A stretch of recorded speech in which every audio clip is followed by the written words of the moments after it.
These are 5 defenses to stream in Week 7.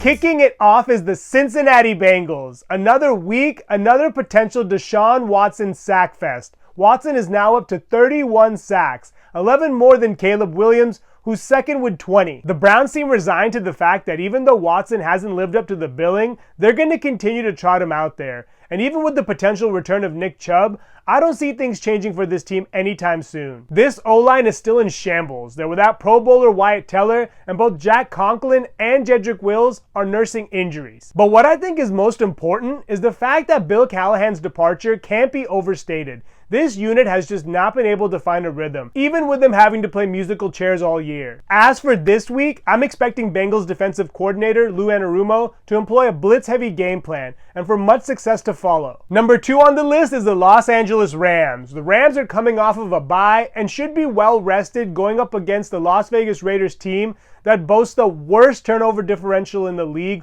with -10. The Raiders are in a complete state of flux. They may be without left tackle Colton Miller and Max Crosby and potentially Jakobi Meyers. Not to mention they no longer have Devontae Adams and could also be without Zamir White again. And even if some of them end up suiting up, I'm not sure it would help all that much. The Raiders still need to overcome lackluster quarterback play. Aiden O'Connell isn't exactly striking fear into the heart of defenses, and with a dismal running attack and a paper-thin receiving room, I think the Rams have a nice opportunity to produce this week. Number 3 on the list is the Indianapolis Colts. Tyler Huntley and the Miami Dolphins somehow scraped by and got an ugly win against New England in Week 5 before going on bye in Week 6. In the 2 games that Huntley has started, the Dolphins have given up a safety, a block kick, 5 sacks, an interception, and have lost 2 fumbles. Not to mention, Huntley's also been extremely conservative, throwing for a combined 290 yards over those 2 contests.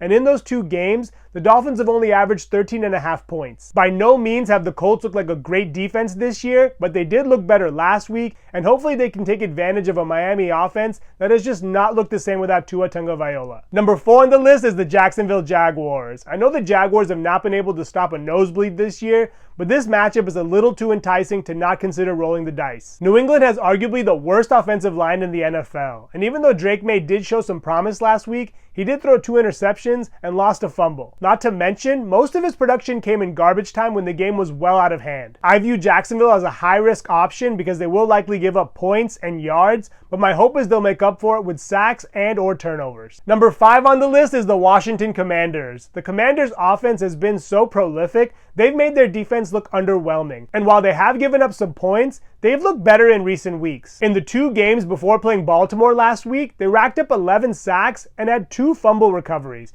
and they only allowed a little bit more than 13 points in each of those games. After hanging tight with the Ravens last week, the Commanders get a much easier opponent in Carolina this week, and while Andy Dalton has thrown for multiple scores in 3 of his 4 starts, he has been sacked 5 times and has thrown 4 interceptions, all of which have come in the last 3 games. Those are 5 defenses to consider streaming for Week 7. Thank you so much for watching. Please subscribe and let me know which defenses you think we should stream in the comments below.